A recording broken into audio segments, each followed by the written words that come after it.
All right, y'all. Welcome back for episode 43 of the Ready, Set, Shag podcast. I'm your host, TheShagsworth. I am here today just talking again. You know, we're 43 episodes in. You guys know what this is all about. We're talking to cool people. We talk to controversial people. We talk to people that we want to know. And of course, our guest today is just no exception to the rule. Always sitting down with cool, interesting people. Fresh off striking an amazing deal, changing his life forever. Mr. Cody Dennison, aka Camelot331. What's going on, dude? Dude, a whole bunch of nothing. I'm stressed. Well, I was stressed, man. I was like, okay, so I was super stressed for about a week or two when we were working out this whole deal and getting all sponsorship in line and everything in line. And it was rough, but it all worked out. And that's why we released the press release today. And I'm so excited because, you know, I've been pretty much like doing this in the most redneck way possible. Like, oh, we have a race in 2 weeks. Here's the two guys I can kind of work with. I'll message them and see if I can make a race. And that was kind of, we made every race this year. Mm-hmm. And that's how it's been, like me just trying to like jump in a car. And I've done it successfully this whole time, which is keeping us really good in points. But it's stressful because you don't know. I mean, there's not a guarantee, right, that I'm going to be able to go to this race. Right. So signing this deal was really cool. They saw this new team saw my speed in, which I've never figured I'd even be any good at this, but I thought, you know, I've always liked it. So I was like, I'd like to give it a shot. And they saw my speed in underfunded rides in cars that were just not, you know, we use legacy motors, which are old motors. Yeah. Now, they're not like, they've been refreshed. It's just the sport penalizes them. So the sport owns a big share, like a stakeholder share in this company called Ilmor. These Ilmor engines they're a spec engine that's provided to all the ARCA cars. Mm-hmm. The issue is they're highly expensive. They're like $70,000. Damn. They used to not be, but then they struck the deal with NASCAR Truck Series, and that's it. So now they're expensive. So you can use what they call a legacy motor. You can use like a NASCAR Cup motor from 10 years ago, like an SB2, an R5, motors that are monsters still to this day. They would just wax the whole field. So they penalize them. They call it the horsepower penalty or the legacy penalty. And they put a tapered spacer on the intake manifold that shrinks the airflow down a lot.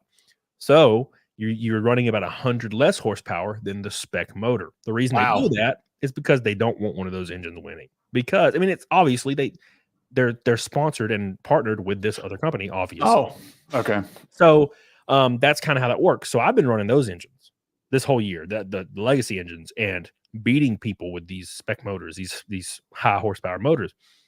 And we were at Nashville, and I passed the team owner for my team, my new team. Your current team. Yeah, he would do one-off races just because, you know, that's kind of how it started. And then he has full-time drivers. And he was running at Nashville, and I passed him at Nashville. He was on the lead lap, and I was like 3 laps down.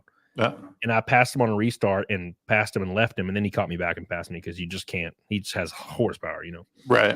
And he was like, yeah, I got to talk to this guy. This guy just passed me in a car that had rust in it, and that was like had, you know, dents that were covered up all over it with like vinyl and shit. Yeah.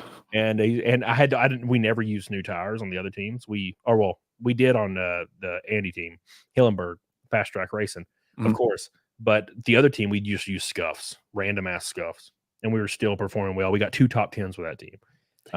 In the last what are scuffs? Are those just like used tires? Is that something for them? Okay. Yeah, used tires that have maybe 10, 20, 50 laps on them.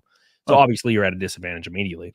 And we got 2 top 10s, which was the first time that teams got 2 top 10s in a year in like 10 years, maybe more. Wow. Dang. So, you know, that just kind of got a lot of people started just calling me and messaging me. And so that's how we struck up this deal. And we're going to be in fast cars with spec motors the whole year. Spec motors all out. New cars all out. Gen 5 chassis all out. It's just the top shit all across the board. So are we as fast as the billionaire teams? Probably not. But we're going to be in a much better position going forward. So this is going to be really cool. Dude, I'm stoked for you. And real quick before we get started, first of all, hello everyone in chat. We'd love to see you guys. And Riken Knight, our boy Riken came through with $20 and said, "We got Camelot on. Let's go." What a beautiful man. This guy was asleep on my couch. I was trying to. He flew to my house last week. Yeah. And I'm like, you better stay out with me. We're going to drink. And he's like, all right. And then we get an hour into it. We're like drinking claws. This dude's passed out. I'm like, you better wake the fuck up. You got to rally, boy. 12:30, man. And we're watching SpongeBob. You better wake up. Yeah, but no, he was a trooper. We swam all week and just drank. It was a good time. That's awesome, man. Yeah, Riken's good people. I got to meet him out in Vegas with some of the other Rumble exclusive people. But a really, really good dude. I hope to see and meet up with him again. Yeah. But no, I'm really glad that we were able to finally make something work. I know you've been super busy. You've just been an all around good dude. One of the people that I found that in the content creation space, and there's more than I think people give credit for it, that, you get larger creators, people with larger followings that are sort of bringing, the smaller creators up and giving them a little airtime and helping out. I was talking with Quarter Black Garrett 2 weeks ago or last week, and he was kind of saying, or I was telling him the same thing, like he's taking a chance on a lot of smaller creators and having them on and been on their shows, and it really helps. And it's just seriously, no homo, but from the bottom of the heart, it's awesome that you've given me time and other people time to say our piece and be a part of your shows. So. Yeah, dude, I don't get it. I don't get. I'll never understand the. There's just some people, and I'm speaking generally. I'm not thinking of anybody specifically, but there's just some people, man, that if they don't see that you have at least like 1,000 or 2,000 concurrent, they won't even read your DMs, man. And I don't understand that. I'll never get it. I guess it's more of a business perspective. I've never been the cutthroat guy that will, walk over dead bodies to try to become better or worth more in the content creator spectrum or in the professional or financial situations. I've never been like that. I've just never been it. And, there's been so many creators that I've brought on, and I'm not boasting at all. I just love bringing people on. Yeah. And I've brought creators on that had 100 subscribers, man. And I thought they had good personalities and good shows, and rated them and, just told them in DMs everything I know about being successful in this spectrum, and they fucking blow up. And it's so good to see it. They'll be at 10, 15, 20,000 subs now. And I'm like, dude, I remember when they were at 100 and I brought them on and they were nervous. Yeah. And fucking lo and behold, they won't respond to your DMs anymore because they made it. And they don't fucking need you. And that sucks. That's happened a couple times to me so far in the last 4 years of doing this, 5 years now. And it almost deters me from bringing small creators on because dude, I don't know what it is. They'll start getting 1,000 concurrent, which is awesome. Yep. And they're still small. They'll have 20, 25,000 subs, and they'll start getting 1,000 concurrent.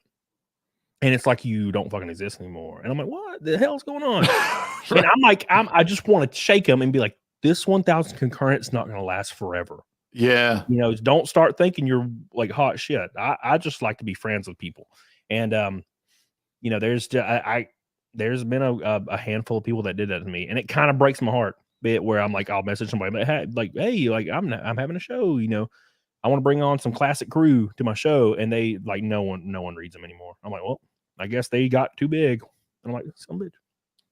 Yeah, that's interesting. You say that about the, you're not always going to have 1,000 concurrent. And it's so true. And people don't realize. And the scariest part about making content on the internet is trying to figure out, okay, here's my niche, but how do I carry that into the future? Because I'm like you in that I like hanging out with people. I like talking with people. I would do it the whole day, every day, if I could, just to make new connections and figure people out. But where does that go? Does that carry me through the future? I don't know, but it's still scary as shit to think one day it could all be gone. And people who take something that was, given to them, whether it was by you or someone else, and then hoard it all for themselves. I mean, that seems like it might come around a lot quicker than they want. Yeah. But I think that's just kind of, it's a small microcosm of life anyway. People just take advantage of people all the time. Yeah. And I don't know. It's weird, man. It's weird because now, I don't want to like be ultimately pessimistic about this whole situation, because there are some people that still talk to me. Maybe that are are smaller or were smaller and now they're bigger. They still exist, but the heartbreak of people going the other direction like just weighs so much more on your mind for some reason. I don't know why. It's just one of those things. But no, there's still people out there that talk to me, and of course, I've been through the ringer with all kinds of random controversies that I got sucked into some damn how, and pretty much only a handful of people. Like, I talk to Dan Vask. I can talk to Dan Vask every day. Yeah, I can talk to Quarter Black Garrett. I can talk to Epic Mike. I can talk to. There's a lot of people that still talk to me. X-Ray Girl, I love X-Ray Girl. Yeah. But there's some people that just fucking disappeared off the face of the earth. They're like, "Oh, you went on that stream with that one guy one time. Yeah, we don't like you anymore." I'm like, "What the fuck?" Yeah. Damn, I don't even care about any of this. I'm just chilling, man. It's crazy. No, I've had my own little taste of that, and I'm nobody, right? You have, know. Yeah. I think I clicked on your show once, and Beto was on this motherfucker. Yeah.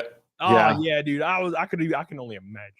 Yeah, between him and Ethan and Dick, dude, I mean, I had the trio on, and I have no skin in any game. I'm just like, I just want to talk to people. I want to figure it out, and I was gonna say, I know you've had your share of people like give you crap because of who you associate with, and is that something that ever? I mean, I don't imagine it does, but like, is it something that ever deters you from doing content and thinking like, oh, I should just get out of this because you just no, I enjoy it too much. And one thing that's been really cool about this, and now I got to be honest, and I don't know if this is everybody, maybe you're the same way. I don't take this shit seriously. I love it. I love doing it, but I don't get when somebody online's like, I don't like you anymore. I don't care. There was this thing with like Legal Mindset recently, who's, I think he does great content. He like banned me from his chat over some VTuber drama and never told me. And I'd noticed it randomly and I asked him about it, and he just, he was avoiding confrontation. And I'm like, dude, just tell me. I don't really care. Right. And it caused this whole stink. And I'm like, none of this, I don't take any of this seriously. This is all goofy entertainment for me. I don't care if you dislike me. Just tell me and let's move on. And that's the one cool thing that switching my careers randomly to racing and, getting paid for it now, to where I can kind of not have to worry about living and dying by YouTube or Rumble or whatever. Yeah. It makes that feeling even more concrete. Like when there's people there was like somebody streaming about me yesterday. I don't even remember, somebody texted me about it. I didn't even look. They sent me a link and I didn't even fucking click on. I don't care. And they were like, "So-and-so was talking about you." And I'm like, "Dude, I have a race Friday in Iowa. I don't care about this shit. This isn't I know for a lot of people, this is like everything to them. And when somebody cracks a fart in the other room, they are freaking the hell out. I don't give a shit if somebody talks about me. It doesn't bother me. At the end of the day, I got a flight Wednesday. I got a bunch of appearances. I got to get in a race car Friday, Saturday. I got some meetings. I got to fly back Sunday. Like this is whatever. This is, I treat this like coming on shows and having fun and talking to you guys. That's what I enjoy. So it's never bothered me. But the moral of the story is it bothers me even less now. So. No, that's good. I think that's a good approach to have. I wish I could say I was like always the same about it, because I'm like sort of on this like upswing or trying to move up on it. And so it hurts when I see people in some way. It does hurt when I see people sort of turn their back and like walk away. Like nobody, I think it's a human thing. Like nobody really likes that, but I do what I can to ignore it and be like, oh, well, it's, who were they before? Like, I don't really interact with them all the time. I see them occasionally in streams or in Discord, but other than that, like they're not in my everyday life. They're not like living in the house. So at the end of the day, what does it really hurt? And if people are gonna turn their back on me because I happen to have a conversation with somebody that they don't particularly like, I think that says more about them than it does me. So I feel much better at the end of the day. Dude, I had that same situation happen with EVS and the Cyberfrog car, which was the coolest shit I've ever been involved in my life. People have their opinions of EVS or whatever. I don't really care. He's always been nice to me. I don't really care about the internet beef stuff. Right. And he sponsored my car. He ran a campaign and it did really well. And he sponsored my car at Talladega and Dover. And the Talladega car was just awesome. And we ran at Talladega, and it was like my dream race. Bump drafting at Talladega at 190 miles an hour. So cool. Ooh. And you know, it was cool as hell. And there were people that were angry. They were like, "You should have just not accepted his sponsorship." And I'm like, "So you want me to quit racing before I ever even started, quit my dream, all to placate your parasocial relationship that you have on YouTube?" Like, Yeah. imagine what you're asking me. You're asking me to turn down sponsorship to race in NASCAR, which is like my childhood dream and still was my dream all the way up until I realized it wasn't going to happen, which is weird because it did. Yeah. You're asking me to throw all that away so this random faceless person on Twitter can be placated. Like, that's the weirdest shit in the world. So that was weird, and it caused this weird divide with, you know, like G and G and F and T maybe. Now, granted, there might have been one or two people like legitimately that it caused a divide for, but like people like Jeremy from Geeks and Gamers, this dude's a bro. Like, he's a real dude. Like, you know, there was this, you know, kind of fresh beef with EVS and everybody. And Jeremy pulled that campaign up on his show and fucking promoted it on Geeks and Gamers. It's cool. So, you know, like there's people out there that understand that this is, you know, this is bullshit. Like, we're all the same guy. We're all trying to be successful. We're all trying to have a good time. And there's just some people out there that take it a little bit more serious than other people. And they get legitimately angry. I don't think I've ever been legitimately angry at anything that's ever happened in content creation. Ever. Like, legitimately angry. I don't think I've ever been angry before. That's a good point. I don't know if I have either. Maybe at myself for doing something stupid, but like not at someone else's, you know. Again, and it's kind of the beauty of staying kind of far back from it all and not trying to get too mixed up in it. Yeah. There is a super chat from Marcus. Well, it looks like a question as well. So yeah, anytime you guys want to send in a question, you know, and you want it read right away, please. I can't really see all the chats, but super chat anything. Why is there such an us versus them mentality online? It's ridiculous. I get why. Because we're humans, but we should at least recognize basic conversations and just chilling. Why draw lines in the sand? No, I agree. And I think it's like a minority that's being loud. And what I mean by that is the amount of people in content creation that are taking this seriously and being tribal are actually a small portion of content creation. And then content creators themselves is a small portion of all people. So, but when we're actively in it, so it seems hyper highlighted. But there's content creators that aren't even in that with the us versus them. I just talked about how Jeremy pulled up that campaign, which he did not have to do, which is really cool. Yep. So that's the thing is, I think social media, especially if you're on social media a lot, that messed everything up. And I think it's more of a Western ideal to have an us versus them mentality, which is weird because you wouldn't think it is. But I guess because Western culture became so comfortable, we got to find something that's pissing us off. And you'll see it right now. You can see it in every single country out east. They're all like just overtly going like right in politics because they're fucking tired. And America's the only place in Canada and all this that are still kind of split in the middle. Yeah. And it's crazy to me. And it's something to do with Western culture, and it's something to do with social media. And it kind of bleeds into our everyday life. So there's people out there that are on Twitter, and they just, every time EVS posts, they hate him. Every time Eric July posts, they just fucking hate him. Every time any of these people post, they just got to say their piece. They hate him. And if you even kind of say anything positive about any of them, you're a bad guy. And I don't think any of them are bad guys. You know, I could go like something that Eric July posts right now, or say congratulations or whatever he's doing in his, you know, ventures. And there will be people that support me be pissed at it. You know, all the people that about the EV, they've already fucking pissed at me because we've been doing stuff together for months. But if I flipped the script right now and just went and was like, congrats, Eric, you're doing a great job with Yaira, there's people that would be super pissed. They'd be like, how could you betray? I'm like, this is not a war, bro. This is not World War II where I'm like, I just joined the damn freaking German. Like, what the? Come on. It's so silly to me. So, yeah, it boils back to what we first said. We've come full circle to it's just not that damn serious. Yeah. Yeah, no, totally. It's just a shame because I've always been taught like rising tides raises all ships, right? Like anyone, you know, if the independent comic community is doing well and there's a spotlight on it and people are creating, well, that's objectively good and everyone could benefit from it. And it might, you know, a lot of this stuff could bleed over into other things. You might pull people into it that wouldn't otherwise be there. Yeah. But instead you stir drama that now nobody wants to be involved in. Like, well, I don't want to be a part of this because I don't want to feel like, oh, if I support this guy, then I'm a big asshole. And if I support this guy, just another asshole, you know? So yeah. And the best thing you can do is just try to not fall in and like be part of whatever community. You can like work with the communities, have a good time with the communities, but don't just like fall in and exclusively consider yourself a part of this community, because eventually something's going to fall. And I mean, look, for example, you know, people consider Drinker in whatever community. I don't really think he is. And Drinker is one of my more regular guests on my show. Yeah. He's a great dude. He was on my show a few weeks ago.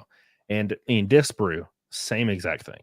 Yep. You know, there's these people that regularly just show up, and you wouldn't think, you think they're part of a whatever community they're supposed to be a part of, and they're not. And if you just don't do that as a creator, you just fucking just chill, you can pretty much get along with anybody. Yeah. But there are some creators out there, and keep in mind, I don't have anybody specifically in my head when I'm saying this, because people always like to jump to conclusions. But there are creators out there that if they see you kind of even mentioning or working or being positive about a creator, they will swear your ass off immediately, and you're basically blacklisted. And then whoever they work with, like maybe 2 or 3 people, you'll be blacklisted with them as well. And that's just how it works. And the thing that sucks about being like someone like you or someone like me is we fall in the middle where we don't really care. Like, and I use that July as an example because of all the, you know, crazy goofy shit. Like that's been one of the more tribal, like like left and right issue, I guess, if you would. Yeah. If he messaged me and was like, "Hey, dude, like, let's do a show," I'd be like, "Yeah, dude, let's do it." You know, and there'd be people that are mad at me, and I don't care, man. You know, I like talking to everybody. So, that's just the thing, you know. And people were like trying to drag me into that Riley getting arrested thing yesterday or the day before. And that what is his name? Riley, ripoff verse. Oh yeah, yeah. Oh, I know. People were dragging you into that. Yeah, I know. And to see, the issue is I think he's like kind of like part of whatever crew. And I've met him in real life. He was super nice to me. I've met his girlfriend. She's super nice. And that was it. And clip of hers. Thank you. Clip of hers. Yeah. And he gets arrested, and like, they're like, Camelot, like, blah, blah, blah. Like, you need to, like, how could they do this to Riley? Blah, blah, blah, blah, blah. And I'm like, and there's Pete, and that, of course, it's part of this tribal thing. And I'm like, dude, I'm not like involved in this. Like, I hope everything works out with him. Like, I don't know. Like, he's nice. He's not always been nice to me. You know, Eric July's never been mean to me either. So I'm not part of this like war. You know, hope everything works out for the best for everybody. They're like, the issue is if you don't condemn one side or the other, you fall in this weird middle spot where everybody hates you. Yeah. And that's well, it's like, and that's what's, and I feel bad for you because it's like every time you turn around, it feels like, oh, Camelot's involved with something. It's like, oh, well, now he's got to respond about this. He's got to respond about that. And then everything happened with Nick. And I'm like, fuck, it's just more explaining that this poor guy's got to do with everything. And that's what kind of sucks about being in the public eye is in some small respect, you feel like the need to say, hey, you know, this is what's going on, and comment on it just so you're not silent on it, which kind of sucks because you don't need to explain everything, at least in your real life. But since being so public facing, you know, there's got to be some, you gotta align yourself with whatever you're supposed to align yourself with. And I see Sonia in the chat. I love you. Oh, apparently she's always here. She's a mod, but, Made of PCs. Got a shout out, Made of PCs. I flew to Arizona, and Zach gave me a tour of their shop, and it was so cool. And they were watching they weren't watching anything, but there's a giant TV in there, and it was my Top Gun Maverick was on, so I had to go home and watch it immediately and get drunk. Got a way great film. But they're awesome people over there. Still waiting to get Made a PC on my bumper of my car there. Oh, there you go, Zach. Come on now. It's cheap, man. Tax write off. Let's go. He was my last guest. Zach. Zach he was on last what day is it? Monday. He was on Thursday. So yeah, he's a good dude. He's in great shape. I like to respect it. I like met him. He's a beast. Like, what the hell? He's in better shape than me. This is bullshit. I'm not supposed to be in better shape than me. Come on. You know? No, I've been drinking a lot. You know, I gained a little bit of weight. Been drinking like twice a week, and I switched to White Claws, and they're 100 calories, so I got to drink like 6 of them. And then if I don't eat, I basically can't eat dinner. If I eat dinner, then I'm fat now. So are you the when you like are not dieting, do you get the inner tube like weight, or kind of, where's your weight go? it's like right at the bottom of my stomach, like the front. Yep. I get a little bit of love handily. Yeah. But I gain a little bit of weight, like I think right here. Especially, but I've been 150 pounds and I saw an angle and it looked terrible. I just have a fat head, dude. But yeah, they usually I can cut about 30 pounds in 2 months pretty quick. So I can get real slim and shredded. But then I eat like 2 cheeseburgers and it's gone, man. What do you do what are you doing to cut that kind of weight? Like what's your I do the same diet every time, man. I do a 1,200 calorie clean cut diet. It's basically just grilled chicken tenders and maybe a quarter cup of white rice, cooked or half cup. I do that twice a day. And then I have egg whites for breakfast, 15 tablespoons with a quarter cup of Colby Jack cheese. These are egg whites. And then I'll have 2 pieces of bacon in the morning. And then I have all my grilled chicken throughout the night. And then after my shows or at like 11 or midnight, I'll have 15 tablespoons of egg whites again. It usually ends up being about 1,200 calories and about 100 or 230, 220 ish grams of protein. And I'll do it for 2 months straight with no cheat meals, and I can drop about 30 pounds. Damn.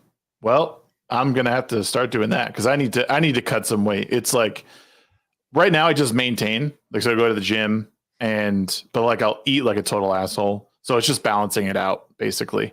And that's not fun. I cut about 30 pounds last year, which was really good. But now I want to try and get down another like 20 would be like great for me.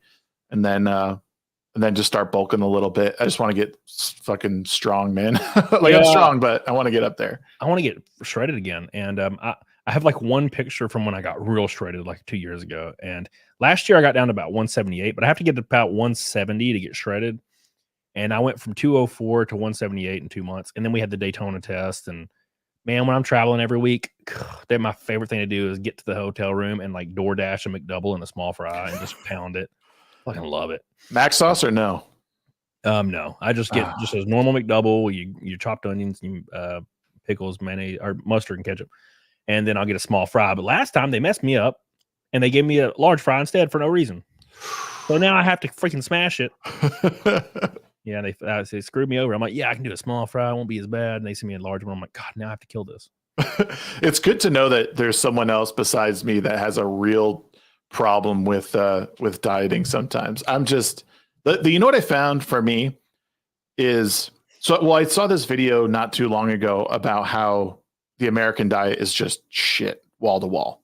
Yeah. And how it like almost like chemically alters your brain to like not want naturally good food. And I think that's the kind of trap I get into is I'll go and I'll get a candy bar today. Oh, I'll get a McDouble today. And then the next day I'm just like, I want that again. And like stuff like a salad or just chicken or a steak doesn't sound as good when I know it's so good. I don't know, man. It sucks. And I fall into this trap every single time. And I'll eat clean for a while. And then all of a sudden I'll have that 1 or 2 days where I'll have a candy bar and it's just all out the window. Yeah, that's one thing I'm thankful for is I've never been a candy bar guy. It's been great. I've never been a candy. Thank God for that. But I'm a McDouble guy through and through. I'm not a big sweets guy. So if I was, I'd be like 400 pounds because I can barely keep it under control. I weigh 191 right now. Oh wow! And I'm like 5'10ish, 5'11. I weighed 191 and I weighed 178 in the beginning of the season. And it's just it's hard to keep it off. But I usually peak right here, like 190ish. But last year, man, I was drinking Claws like twice a week. And I was eating like a monster every day. And I got up to 204.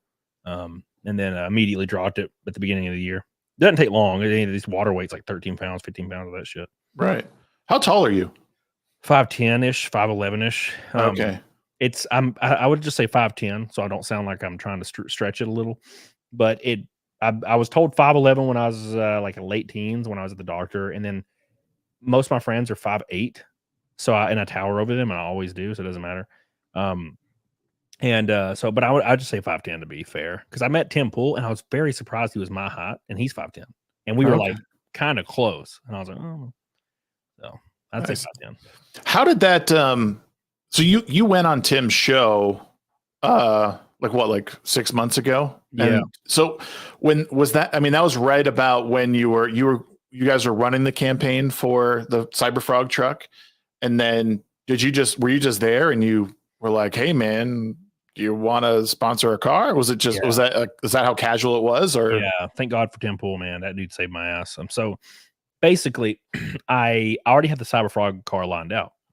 Oh, shut up, Rakin. Fuck, he's fucking telling on me. Starburst isn't candy. Anyways, I don't go out and buy it. But somebody gave me a big bag of pink Starburst, and I ate them over the course of like a month. Yeah, okay. Anyways, grab one or two. This dude's just telling all the damn secrets.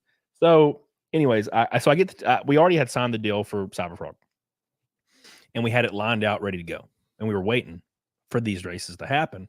And I messaged Brett Desific, thank God for this beautiful man. And I went to be on their show. They flew me out, and which was awesome.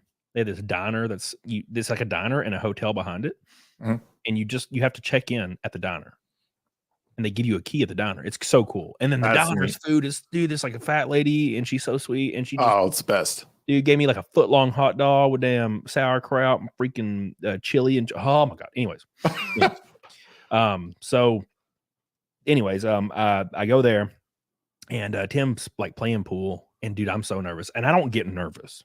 Okay. And I was nervous because I'm like, yeah, I'm not good at this. Zach Shutt can tell you when I went to the day at a PC, I'm like, I don't even know how to, ask him. So, anyways, so I go to Tim Pool, and he's playing pool. So I start hitting some balls, and he's like, hey man. And I'm like, hey, and he's like, you're the NASCAR guy, right? And I'm like, yeah. And I was like, yeah, we're looking for some sponsorship. And, I talked to Brett, and, he said, maybe you'd be interested. And he was like, how much is it for the whole year?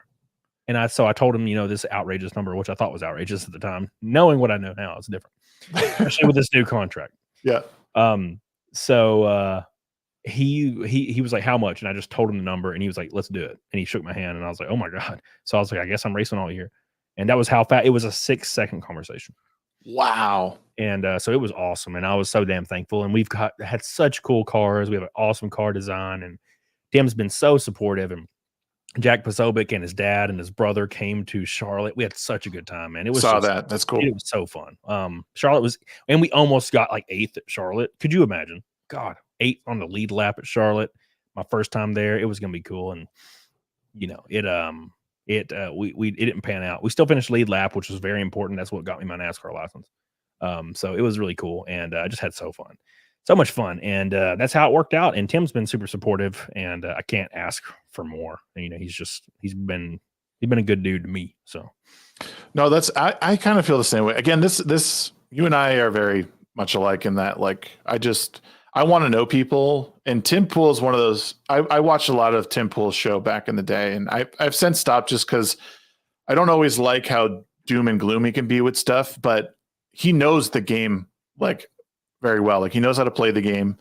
And I would imagine with you too, like, he understands the value of putting his name on your car, and that, you're going to, I mean, even if you didn't do all that well, like if you're racing the whole year, like, his car is out there, and that's his audience, like, those are the people. That's why I think I've pinged the Rumble guys a couple times. I'm like, get on his car, guys, like, sponsor this guy and let people see. So surprised, and not saying anything negative at all about Rumble. I like Rumble. I was just very surprised that they didn't show any interest, and look, I gotta say that I didn't expect anybody to, but if I thought of all the companies, right, I was like, Rumble's going to be the ones that's going to be like, let's do this. And Rumble has the revenue pool where they could put me in their funding could put me in a top ride. We go out there, and if I'm good enough, which I don't even freaking know, we could battle for wins. It's a very big possibility. And then we could have a Rumble car. It could follow me all the way through trucks, Xfinity, and everything. So I was very surprised because, now, and look, I say this with love, but when Rumble was really blowing up about a year ago, when they were updating the UI and their website was coming a long way, and the app started coming a long way, and every other day they were like, oh, Rumble signs this person and this person and this person and this person. And I was like, damn. They were signing basically e-celebrity creators. Like Yeah. Roscom was the weirdest one. And they were giving them millions and millions of dollars to stream on Rumble.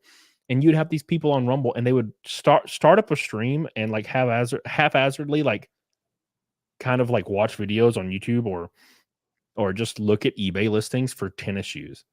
And they would just be like, "Oh, bet. Oh, dude, that's lit. Bet. Oh, dude, that's lit. Bet." And I'm just like, and they, of course, like no one's watching this garbage. And they were giving these people millions of dollars. And I'm like, okay, well, knowing what I know, we're racing in NASCAR. It's going to be on Fox Sports 1. We're going to have millions of viewers on these. They're on cable. So, I mean, you think YouTube runs high concurrent numbers, like with 1,000 or 2,000 or 3,000 or 50,000. Cable runs 500,000 concurrent. Damn.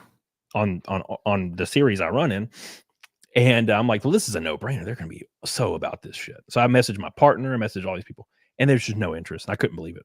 I was like, wow. I'm like, they give $10 million to some goober ass dudes to like look at shoes online, and they can't slide me $300,000 to race full time and go. Yeah, I was blown away.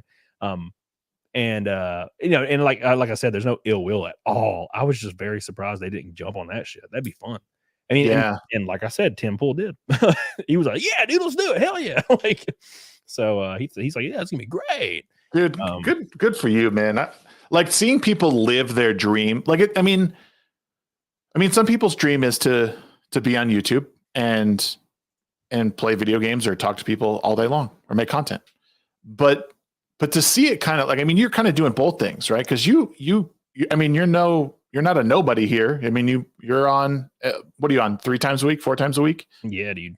Yeah. And I mean, you're killing it every stream. You're having a good time. You're having fun, most of all.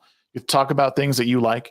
And then not only that, but then every weekend, you're in a fucking race car, dude. Like seeing, and that just kind of popped up like for me to see and everyone else, like, and then to be able to follow along on that journey, man, it's awesome to see that. And that's the kind of stuff that I want to see. I want to see some of these people like use YouTube or their content as a springboard to do the things that they love even more. Like, do I want to sit at my desk in my basement for forever? No, I want to make what I can on YouTube, build a studio, and bring people here just the way Tim does. I would love to do that one day. But I mean, it takes time, and I'm sure your dream of racing, it didn't just pop in your head. Also, like you said, since you're a kid, right? You've been watching NASCAR, you've been wanting to race. Yeah, I was 9 years old when I started becoming obsessed with this bullshit. And when YouTube took off, I've always wanted to do YouTube, and I was very surprised when it all started banging. What's up, Flawed? And I was very surprised when all this started happening. I couldn't believe it. Just putting out YouTube videos about GameStop, and of course, there was people pissed about that as well. I got the first taste of haters almost immediately when my first video got picked up on by the algorithm, and there were suddenly people that like hated me because they liked GameStop, I guess, which is kind of mild when you look back and think about it. But I was very surprised, and I got a little breathing room financially, and just enough. Like, people probably don't realize this, but if you just have a little bit of breathing room financially, you can do a lot. So I bought, an old Gen 4 stock car, like a Penske Dodge, and it had a fresh engine in it. And I just took it and started racing. Just at random short track stuff and random track day stuff. And, I was always faster than everyone there. And I had no idea what I was doing. I set the car up myself. The car didn't even have suspension that worked. Like, I was stupid, man. I didn't even replace the shocks, and none of them worked. And so eventually I got the car kind of up to scuff. I replaced everything on it and rebuilt the transmission, got all this stuff squared away, kind of roughly tried to set it up with some scales. Still didn't know what I was doing. And we were going out there and running top 5 in like short track, like series with big, like Jeremy Mayfield, a bunch of big NASCAR drivers from back in the day who run these series. Yeah. And, I guess, we were having a lot of fun, turning a little bit of heads. And that's how this kind of all came to be is, I have one guy that knows me that has a connection with NASCAR. And he was like, "Hey man, like, let's get you in a NASCAR." And I'm like, all right, we'll see what happens. And it just keeps every week or two, it just keeps snowballing. It's weird. So I hope it continues as long as it can. But there are people mad about this as well. What? People are mad that you're Of course, man. Oh, wow. Now look, I get it. I understand human nature. It's a crab in the bucket kind of thing. You know, you have people out there that have dreams. I mean, everybody generally has some kind of dream. And you know, they're at home. They may be working 9 to 5. They may be not. They might be a Reddit mod. I don't know. And they have dreams that they want to achieve, but they either say, I'll try it when I'm out of school, or I'll try it when I get my new job, or I'll try it after my kid is grown. And they're like, they just keep putting it off, and they put this expiration date on it. And then they blame everyone else in their life for these things. And what they start to do is they will circle around and blame the people that are going in that direction. Yeah. They hate them. They absolutely hate them for being successful. And you'll see it. I mute a lot of people on Twitter. I don't block anybody, but I mute people because I just don't really, it's this, you know, people that criticize, I don't mind it at all. But people that overtly like that they're just one of those, I don't know why trolls suck. Like, you can be good at it. I feel like I'm pretty good at trolling with my friends, but some people, man, they just suck at it. Like, they'll comment. You can comment things that are like a little negative, but you hide it under a layer of like trying to be honest. These people are just like, yeah, you're fucking trash, stupid. I hate you, blah blah blah, and they'll just like say random shit. I'm just like, well, I'll mute that guy, obviously, and that's generally how it works. But no, dude, there was people out there. If he'll never get a top 15. And I'm like, okay. And then I immediately, my first race, I finished 10th. Right. They're like, you'll never get a top 10, finish 10th. And they're like, well, you're gonna wreck every race. I've never bent a car up at all. It's like 7 races in. And we're in really good spot in points. They're like, oh, you'll never finish on the lead lap. You're just gonna be 100 laps down every single race. Finish on the lead lap at Charlotte, almost in the top 10. Ran 3rd with 8 laps to go. I saw that. That's sick, dude. And I actually saw this. No shit. I saw this guy finally conceded. He's like this guy that's always, you know, he's muted, of course, but he's always shitting on me about racing. And he was like, I saw him put a timeline of like the laps down and my finishes, and it obviously improved every single race and got to like lead lap finish. And he's like, I guess it's obvious that Cam is improving. And I'm like, at least he finally said like, well, it's obvious that he's improving. Oh my God. Thank you, finally, the hater. It took me like half a year. Like, these people think you're going to get in a professional sport, never having done it at this capacity, and you're just going to be beating the billionaire teams that are owned by Toyota and shit. Like, what is? They don't. It's like being 6'4" and have never played basketball, and then somehow a team's like, hey, we're gonna give you a contract to play for the Bulls in the NBA, and they don't know why you're not getting 60 points a game. Well, you suck. You don't get 60 points a game. So yeah, this is my first game of all time, bro. Yeah, people don't get it. They just think you're supposed to be a badass. And you know, and to be fair, like I said in the beginning, if I went out there and won this weekend, they would still. And here's what I said the first day. I was like, if I get a top 20, they'll say, well, why didn't you get a top 15? And if I get a top 15, they're gonna be like, well, why didn't you get a top 10? And when I get a top 10, they're gonna be like, why didn't you get a top 5? And when I get a top 5, they're gonna be like, well, you didn't win though. And then when I win, they're just gonna be like, huh. Yeah. Yeah. They're just gonna be like the F slur. But oh, I did all this, and you F slur. Oh, damn. It's so true, man. And it's like, because people are just they're so upset with their own miserable existence that they have to project that onto other people. Like, oh, you got to be miserable because I'm miserable. And it's like, bro, like, but you know, they think they're being morally just in doing so. So it's hard to fault them. And it's easy to be angry at these people. Yeah. But a lot of these people are in their mind, they're morally just and they're correct. And even when things aren't true, they'll make them up to confirm their own bias because they think you're bad. Well, Shag, you're a bad person, and I know you're bad because I have a feeling you're bad. So I'm going to make a post saying you beat your ex-wife. But I don't actually think this happened or know if it's true, but you probably did it, Shag, because I don't like you and you're a bad person. Therefore, this is actually true in my mind. That's how these people work. So it's just how it's going to be from here on out. And you can't really avoid it. You know what it reminds me of? It reminds me of Nick Rekieta. So Nick Rekieta is going. I mean, everybody in the chat obviously knows this by now. Mm-hmm. Nick Rekieta got arrested 2 weeks ago on drug charges and one child neglect charge, and or endangerment. Sorry, I got to trying to be specific. And that's that's whatever. It sucks. He made some mistakes. And I've said this, and of course people still calls me a nose guard because I hope for the best. Because I ask people, what do you want? Like, I want the best outcome for his children, and people are still angry. I'm like, what do you want? Do you want him to be dead? Because that's kind of what it seems like. It's like, well, he needs to pay. And I'm like, okay, well, how? Because you won't tell me. You just keep saying he needs to pay. So anyways, you'll see people, and these people, it doesn't make sense to me. So these people will actively, and I'm not saying anybody in specific, it's like a group of people. They will actively email people, actively contact relatives, and actively try to get you swatted on a regular basis, which in extreme rare occasions, people can be killed for that. Oh, yeah. Now, he has 5 children, and I'm using Nick as an example. He has 5 children. These people probably would almost unanimously agree swatting is okay because he deserves it, because again, he is a bad person. So they're probably okay with this. Some aren't, but most are. In these, kind of like fucked up backwoods groups. And they will actively hope for him to get swatted with 5 children in the house, hoping someone dies. But their entire narrative right now going forward, these same people are I just can't believe he did that to those poor kids.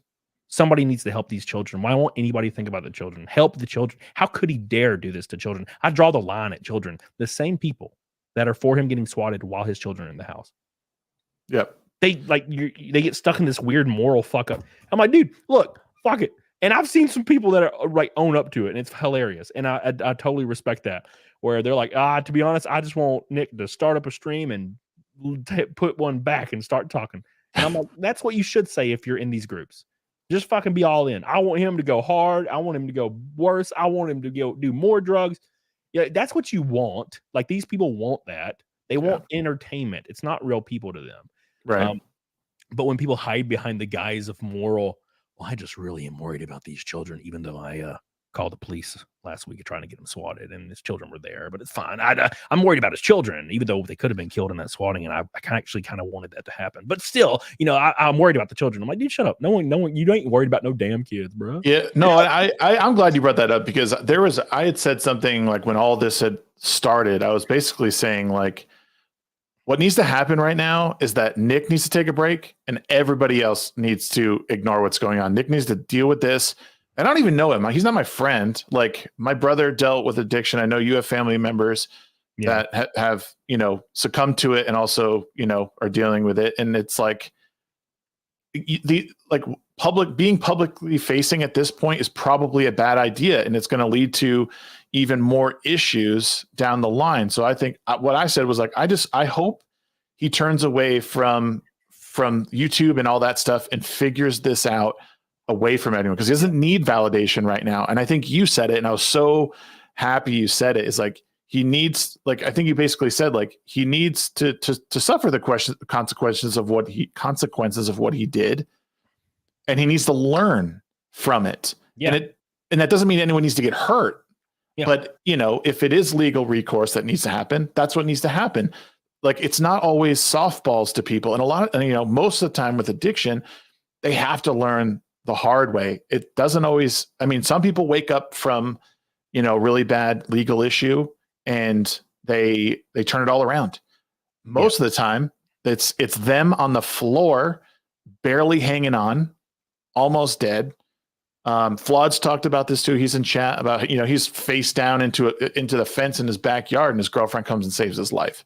You know what I mean? Like, this is all like, it takes drastic steps in there. And I was like, I hope that this is what happens, because kids being in that environment, that's so sad. And nobody should be wishing that more is happening, or, he takes it a step further, and the fact that people were using this as a way to develop content for themselves and just like random conjecture, I'm respecting what you did, because I know you're friends with him. You guys used to do a show. You guys talk privately a lot, but like, some of these people were just like, oh, I'm just going to shit talk him and say things they don't really even have the full story about. I'm like, that's not, you're doing no one a service. It was, I mean, it's all, some of these people that do that, their entire existence is trying to get more concurrent viewers. And I get it, dude. I love concurrent. I love more as well.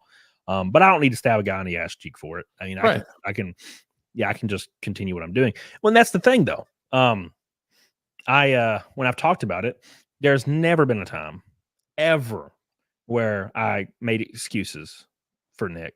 I've said since day one, he needs to take accountability. He needs to do what he needs to do to come back from this. You know, maybe go to rehab. Or probably definitely go to rehab, and then, you know, take have a program for 2 years where you're on test.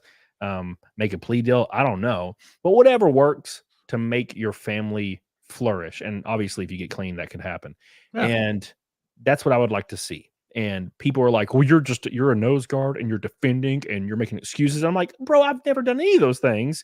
You're just fucking saying the same shit that you saw copy and pasted on a forum because you have no individualistic thought. You were just a robot and a slave to other people that want negative shit to happen. I have always said he fucked up and he's going to have to pay for his fuck up. And hopefully whatever happens, it benefits his family in the most positive way possible. And he can come back from this and fix his life. He's not 70, he's 40.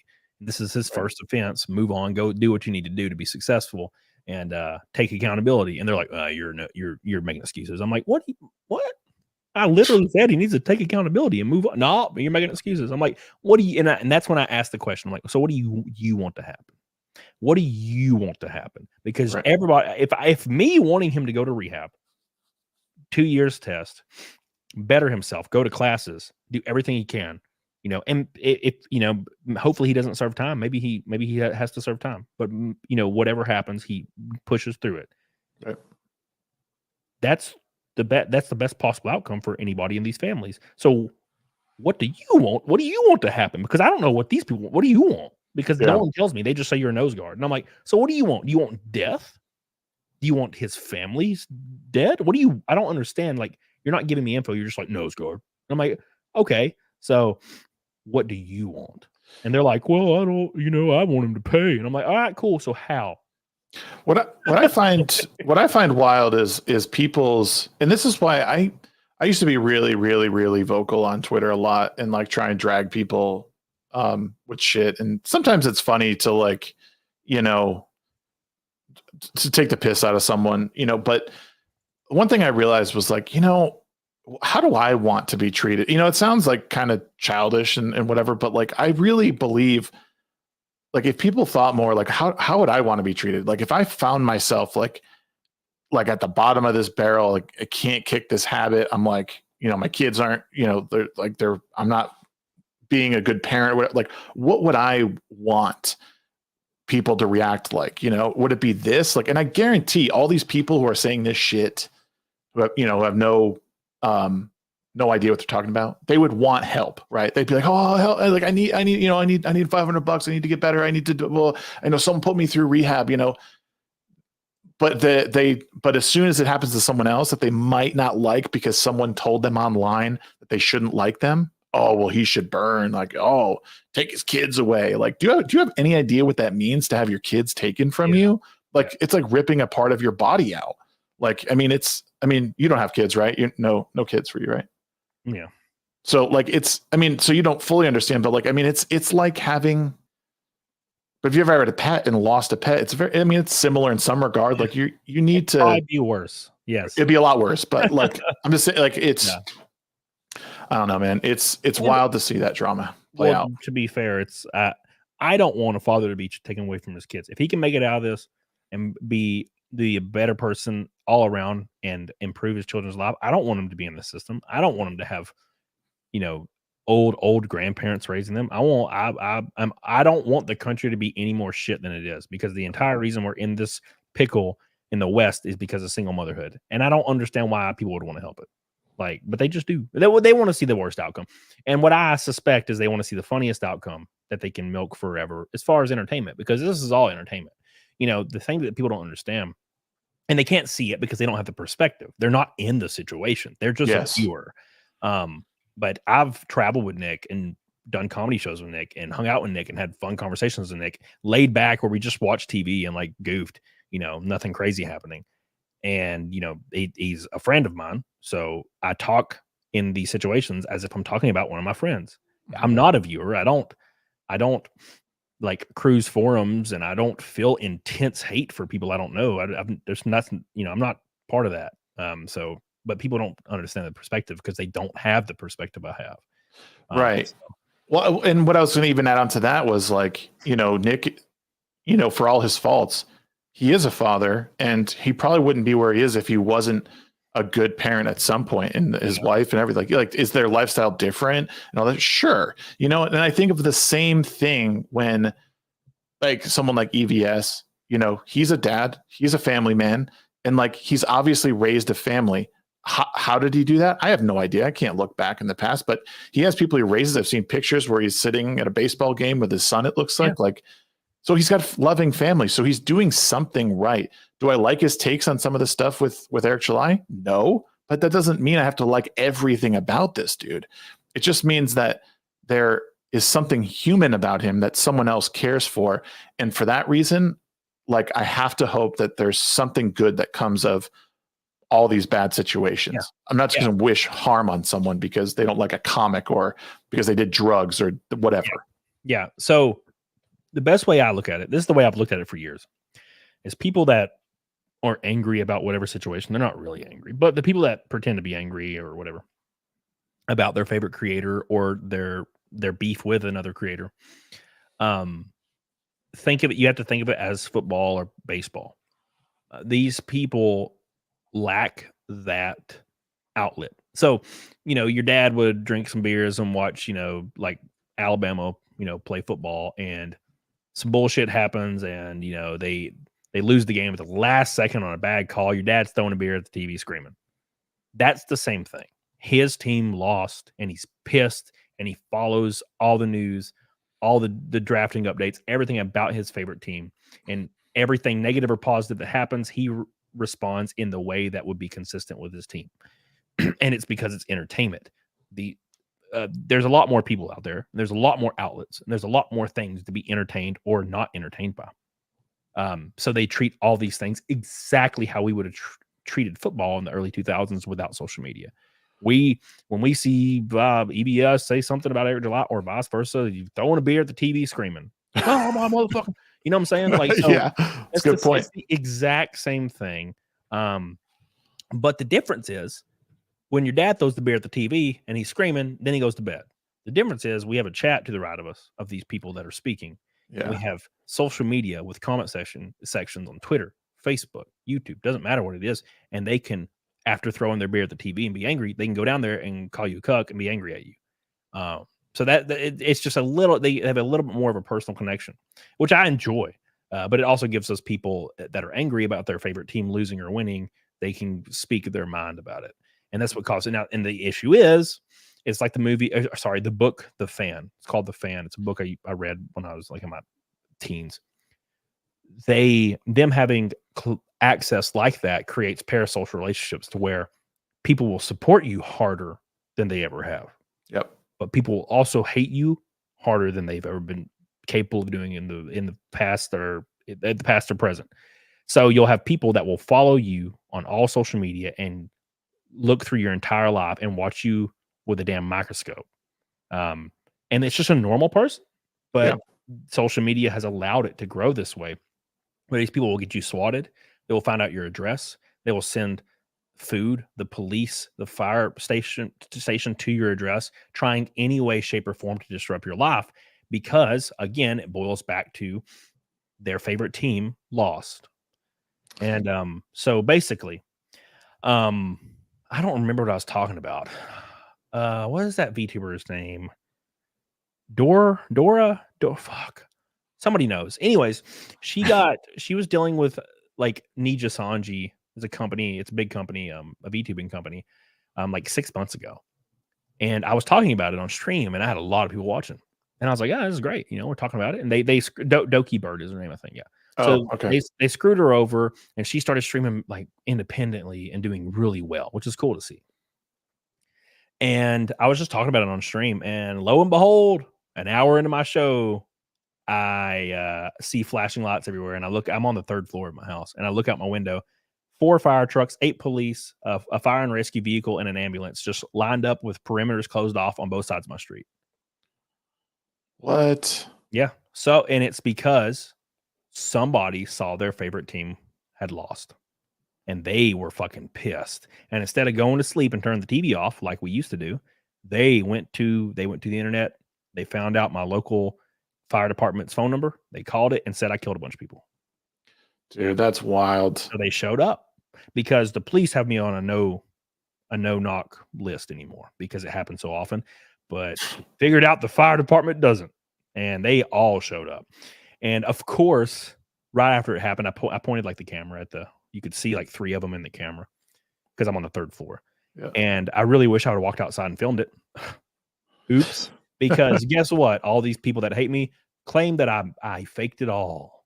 And there was one cop outside and I faked everything. And I'm like, you motherfucker. Damn. Bro, it's and even if I did, and dude, the funny thing is like there's no way out. Like I could have taken my phone out there and filmed all of it and showed you every single car and all the cops. There was like 20 fire department guys in full gear. I could have done all that shit, hands down, and they would have still been like, "Well, Cody hired all of them to fake it." They steal it. They doesn't. You can't do anything. It all boils back, Shag, to my favorite team lost, and I'm gonna do something about it. That's you can't. So that's why you don't respond to these people.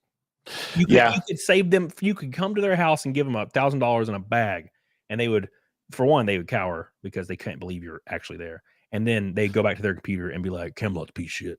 He came to me and gave me. He'll give me 1,000, not 5,000. It's bullshit. He makes like 10,000 a month. This is proud of me, bro. You know what I'm saying? Like, yeah, there's no point. Like, it's all about their favorite team, and that's what makes it to where I don't get angry at all because I understand that it's natural. We all do it.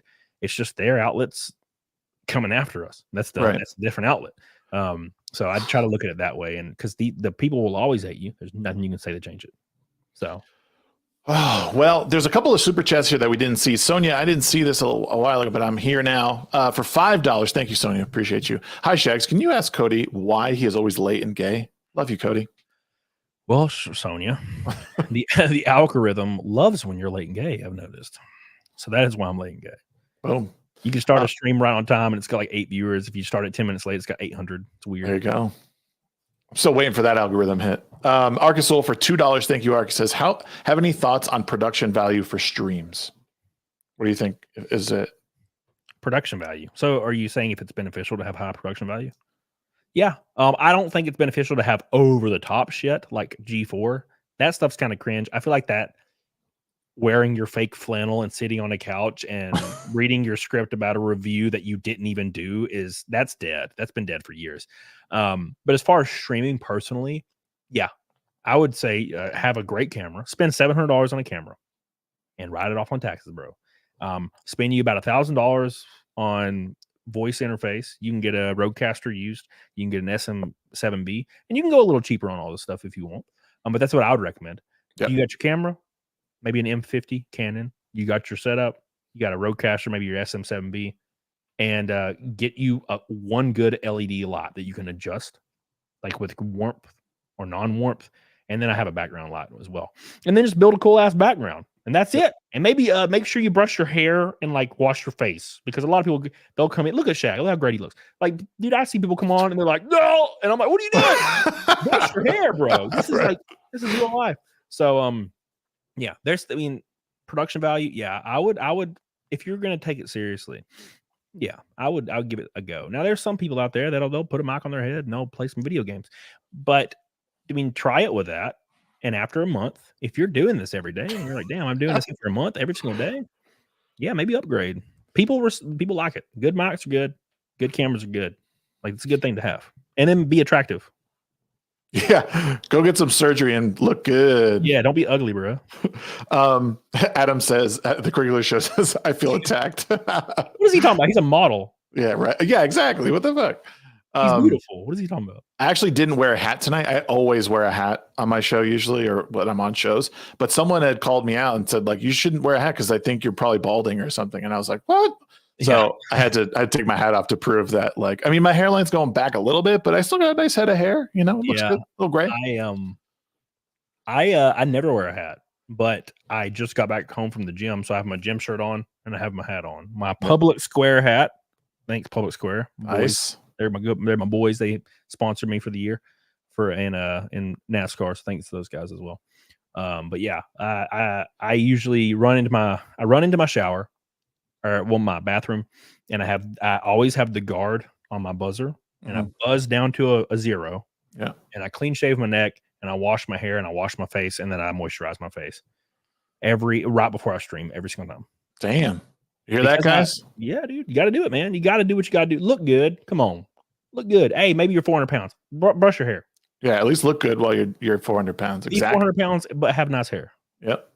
And the malware for $2 says legit bought 2 of those Cyberfrog cars. Actually, I will say, it's kind of a final thought on the whole like EVS Cyberfrog thing. I like his art a lot. I think he's a really good artist. That's kind of like, I'm always like, damn, I wish a lot of these people could just fucking work together and put their shit aside because it's really fucking annoying.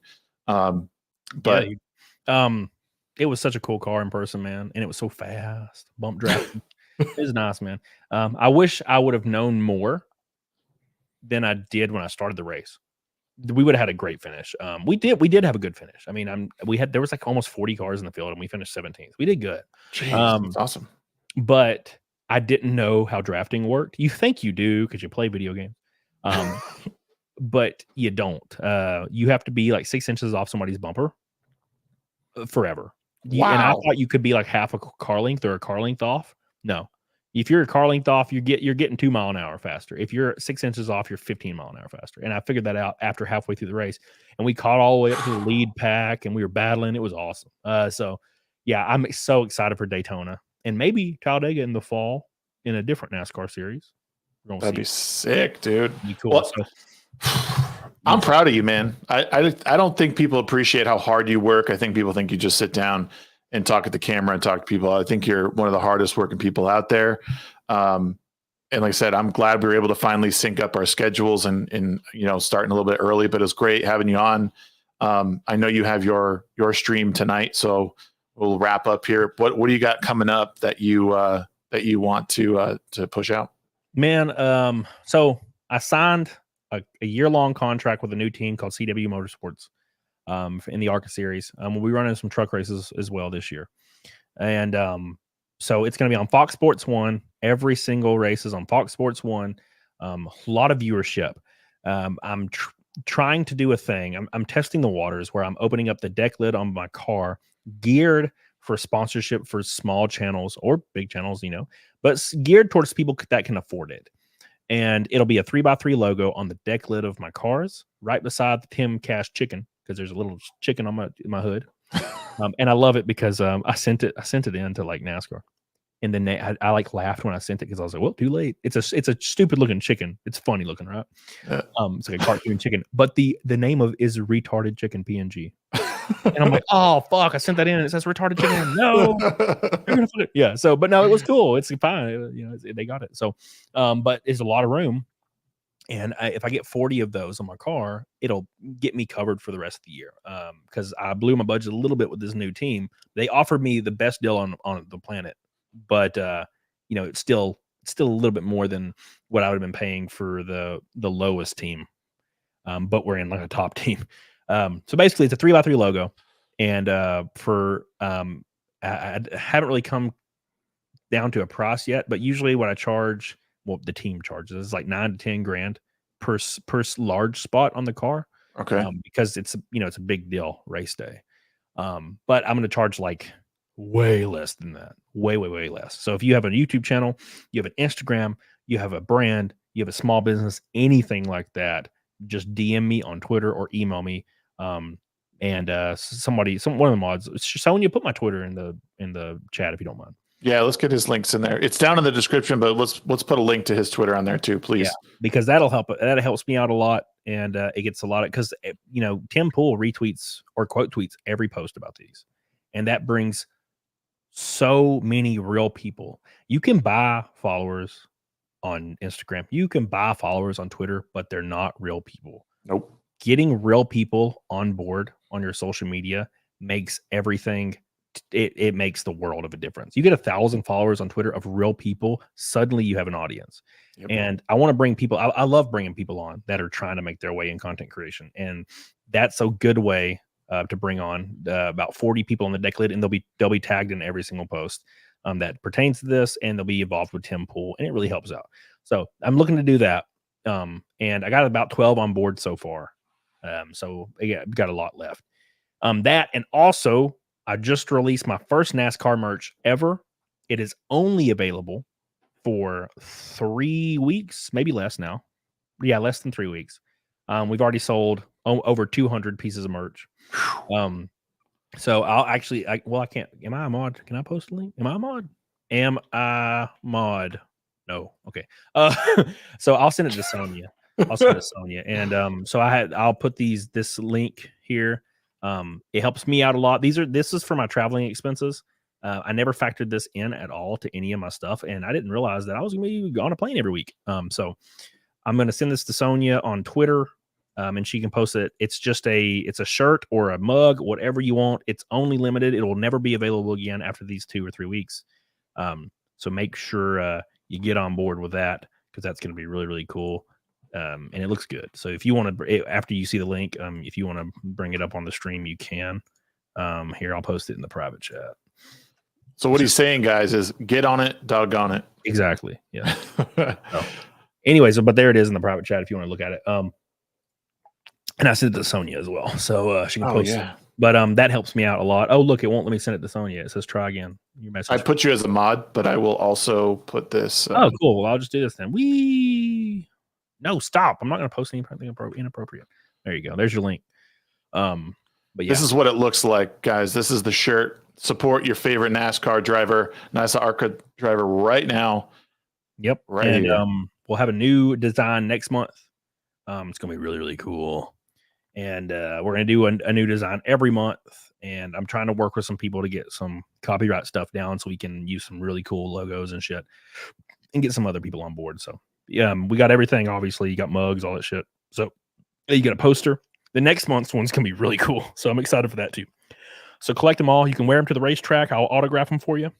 Sick. And we'll have a good time, man. It's gonna be a lot of fun. So make sure you get your hands on something like that. Are you guys Are you coming out west at all this fall, or is it everything east and south? I was in Phoenix earlier this year, but I think the furthest we're gonna go now is like Texas.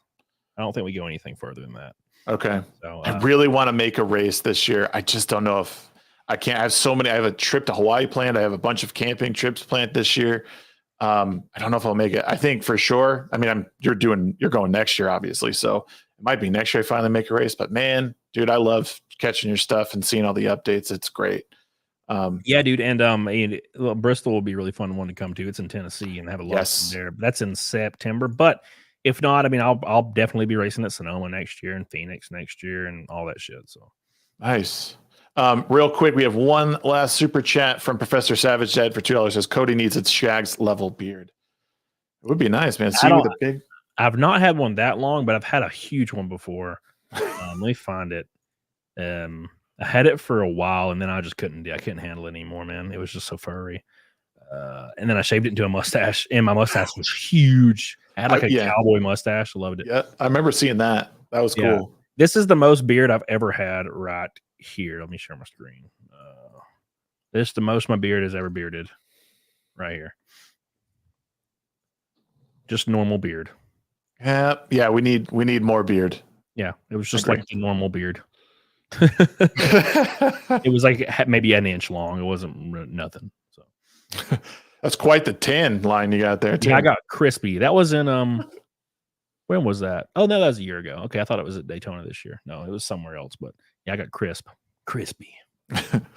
Well, dude, thank you again. I know you got to make your show. You're going to eat some food before you head out. Make sure you guys check out his stream directly after this. Oh God, one more super chat. Shags, come to Phoenix next year with the RV at the racetrack. I will take mine too. Hey, it's a date. I think that sounds like a plan. I love it. It's a great racetrack too. So Nice. Well, yeah, guys, check out Camelot if you aren't already. I'm sure everyone is here. Those who are listening on other platforms, make sure you come over to YouTube and check out the links or the links below in the description. But that's it for us today. We really appreciate you guys. There'll be more from me later on this week, but check out the midweek hump on Wednesday, 8:30 p.m. Mountain Time. We'll see everyone then. Take it easy, y'all. Bye, everybody.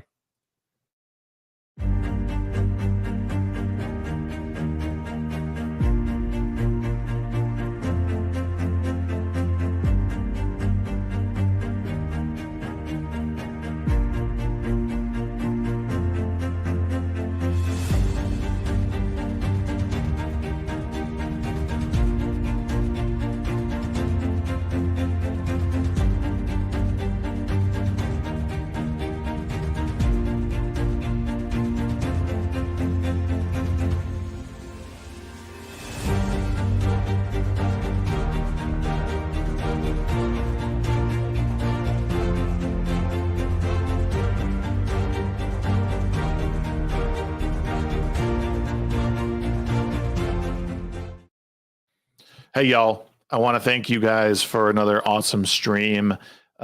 We have put the Discord links in chat a few times tonight. I want you guys, if it's possible, to join the Discord. We're trying to build a community on there. I know a lot of people try to build communities, but seriously, it's something that I'm trying to do. There's many different ways that you can support me. Obviously, one is being a part of that community, and obviously monetary stuff is great. It helps me know that you want me to take this to the next level. I'll always do this. I'll always sit down and I'll always chat with people. But if you really want to see this stream go to the next level, consider becoming a member here on YouTube. Consider super chats and supporting that way. It helps get me to events to network with others, and it helps me upgrade equipment when I need to. It's all great. I don't like saying stuff like that, but from the bottom of my heart, seriously, this has always been a dream come true to sit down with people week after week, and it just gets better. We get a lot of support from people that allow us to have them on. They give us time, and I really, really appreciate that. And I have an amazing supportive family, and everyone here has been awesome as well. So I do appreciate you. And thank you for everyone for coming tonight. There was a lot of great super chats tonight. There was a lot of great people in chat tonight. I mean, everybody. Nuclear is here. Sonia Lisette, Arcasul. Thank you guys for modding with King Deplorables, the Malware, EmperorDoomsDay here as always. Renee Galazara, thank you so much for coming by. Twisted Jack, thank you as well. It's great seeing people from Camelot's community over here. Alan Jones, thank you so much. Professor Savage Dad, Metastep, Toby Rev Blackfire, thank you so much for coming around. Let's see who else. I want to make sure I get as many people as possible. Flip City Magazine was here as well. Junebug, thank you so much for hanging out as well. I think we had one troll in chat tonight. Serpentine Deity, thank you so much for joining and chatting with us tonight. It was really great to see you as well. Let's see. Exwar Rigwell. I can't even read that name. Exwar Rigwell saying, thank you for coming by. Jack Tarlad was here. Paul Hadouken was here. Flawed was here too. Flawed, great to see you, Flawed. Adam Krigler was here as well. He stopped by to say hi. Yeah, so many awesome people. I'm like all the way at the top. I think we got everybody pretty much. We got everyone. If I didn't get to you, it's not that I don't love you. Oh, Cash Kester was here too. Smoking Man was here. But yeah, guys, there's a brand new verification process in Discord, and it's just to make sure that you're human. I don't want to have a bot raid. I don't want people to be crashing the server and making my life a living hell. So that's why we do it. It's always great to see amazing people here. The after show? Yeah. I expect my pay to be doubled. It's tiresome working for $0. That's why, like, that's what I was saying. Like, one thing I want to do. I mean, simple verification. Yeah. We want to take this all to the next level. I want to pay. I want to support people. I want to be a job creator. Does that make sense? You guys get it. I want to be a job creator for all these awesome people who honestly have skills that I just don't have. I want to pay people for their amazing skills. These people like Sonia Lisette, Arcasul, Lavistro, they've been there to help me. I mean, the mods here, Sonia, King, Metastep, Jack Tarlad, all these people are here. They show up to support me. And it's I mean, in the malware, like all these people, it's so awesome. They come day after day. I do have, I'm very close to locking down the day for community streams.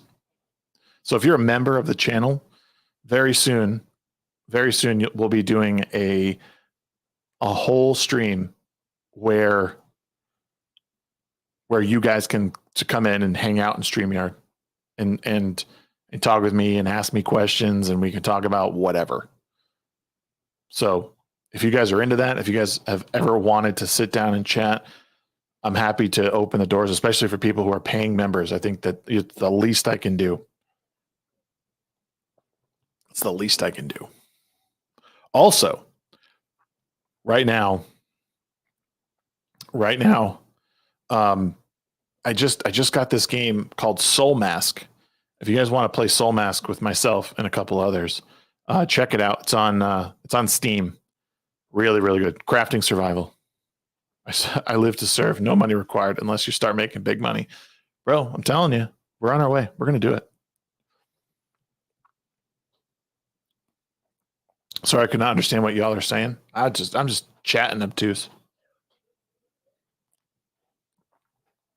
But y'all, for real, thank you. Woof. Damn. My voice cracked a little bit. Time and effort. I might be able to build that pyramid then. Dude.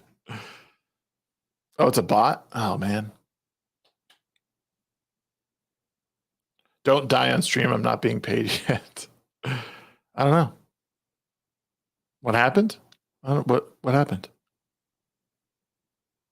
Yeah, my voice cracked like a mother. I can't believe it. Anyways, that's gonna do it for us. Thank you guys for the support tonight. Thank you for the super chats. Apparently, I have a meeting I got to go to with Arcasul right now. I have about 20 minutes to get it all done. Be good, y'all. Like I said, next time we're gonna have a lot of fun. See you guys later. Toodles.